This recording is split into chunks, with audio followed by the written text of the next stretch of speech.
दोस्तों आज हम बात करेंगे एक ऐसे फैक्ट की जिसे हम रोजाना देखते हैं लेकिन उस पर गौर नहीं करते। कभी सोचा है कि दुनिया दो हिस्सों में क्यों बटी है? कुछ लोग लेफ्ट ड्राइव करते हैं और कुछ राइट। मैं कुछ कंट्रीज की बात कर रहा हूँ। तो इसके पीछे क्या कोई रूल है या फिर कोई हिस्टोरिकल फैक्ट है या ब्रिटिश डोमिनेशन? आइए समझते हैं। तो शुरुआत होती 700-800 साल पहले, जब गाड़ियां भी नहीं चलती थी, सिर्फ घोड़े चलते थे और दुनिया का लगभग हर इंसान दाहिना हाथ इस्तेमाल करता था। तो इसका मतलब क्या था? हथियार पकड़ना आसान। जब आप घोड़े पे सफर कर रहे होते तो इस वजह से पुराने समय में सुरक्षित चलने का तरीका था लेफ्ट साइड पर चलना, ताकि राइट हैंड से आप तलवार का प्रयोग कर सके। इसको ऐसे समझते हैं कि सामने से अगर कोई दुश्मन आ जाए तो दाहिने हाथ से तलवार निकलकर सीधे डिफेंस मिल सके। और ये रूल ब्रिटेन, जापान, इंडिया, उस टाइम पर ब्रिटिश इंडिया, सब जगह मजबूती से फॉलो किया जा रहा था। तो फिर राइट ड्राइविंग क्यों आई? तो अब एंट्री होती है गेम चेंजर की, नेपोलियन बोनापार्ट। वही नेपोलियन बोनापार्ट जिसने लगभग आधे यूरोप पर कब्जा कर रखा था और खुद एक लेफ्ट हैंडेड था। लेकिन इसके पीछे ये रीजन नहीं था। तो उसने ऐसा क्यों किया? तो उसने एक रूल बनाया कि सबको राइट साइड पर चलना पड़ेगा। उसने ऐसा क्यों किया? अपने लेफ्ट हैंडेड होने की वजह से नहीं किया था। आइए समझते हैं। सबसे पहला रीजन, इंग्लैंड उसका दुश्मन था और इंग्लैंड लेफ्ट साइड पर चलता था। तो इसलिए नेपोलियन ने ऐलान कर दिया वो और उसके सभी दोस्त राइट साइड पर चलेंगे। दूसरा रीजन, बड़े घोड़ा गाड़ियां और सामान ढोने वाले वैगन।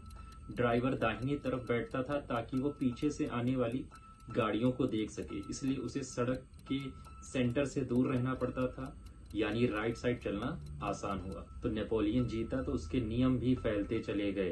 तो इसका असर फ्रांस, इटली, स्पेन, जर्मनी सब पर हुआ और सब राइट साइड में आ गए। तो अब दूसरी तरफ था ब्रिटिश साम्राज्य, जिसने लगभग आधी दुनिया पर कब्जा कर रखा था। जहां जहां ब्रिटिश गया, Australia, India, Pakistan, Bangladesh, Malaysia, south Africa, लगभग हर जगह लेफ्ट ड्राइविंग ले गया, क्योंकि ब्रिटिश आर्मी और नेवी सेंचुरीज से लेफ्ट का ही इस्तेमाल करती आ रही थी। तो अब आप सोचो कि जापान तो ब्रिटिश नहीं था, तो फिर लेफ्ट डोमिनेंस क्यों? क्योंकि जापान में सन 1800 के आसपास से ही मॉडर्नाइजेशन शुरू हो चुका था और रेलवे सिस्टम ब्रिटिश इंजीनियरों ने बनाया था। तो रेलवे लेफ्ट थी, इस वजह से सड़क भी लेफ्ट कर दी गई। तो फिर यूएसए राइट साइड क्यों है? तो इसको समझते हैं। अमेरिका में गाड़ियां मास प्रोडक्शन में सबसे पहले आई फोर्ड मॉडल। स्टीयरिंग व्हील बाईं तरफ लगाया गया ताकि ड्राइवर रोड के सेंटर को देख सके। इससे राइट साइड ड्राइविंग दुनिया में स्टैंडर्ड की तरह फैल गई। आज दुनिया का लगभग 70% राइट ड्राइव करता है और 30% लेफ्ट। तो अब दोनों ही तरह के ड्राइविंग के फायदे और नुकसान भी हैं, ये उनको समझते हैं। लेफ्ट ड्राइविंग में हेड ऑन कोलिजन का रिस्क कम है। वही बात करते हैं राइट साइड ड्राइविंग की। ये ज्यादा प्रैक्टिकल है क्योंकि ज्यादातर लोग राइट हैंडेड होते हैं और ओवरटेकिंग आसान है। तो रूल कोई भी हो, प्रॉब्लम ड्राइविंग की नहीं, ड्राइवर के दिमाग की होती है। दुनिया लेफ्ट या राइट पर नहीं बटी है, दुनिया बटी है डिसिप्लिन और नॉन डिसिप्लिन ड्राइवर्स में। तो ये थी लेफ्ट और राइट ड्राइविंग की हिस्ट्री।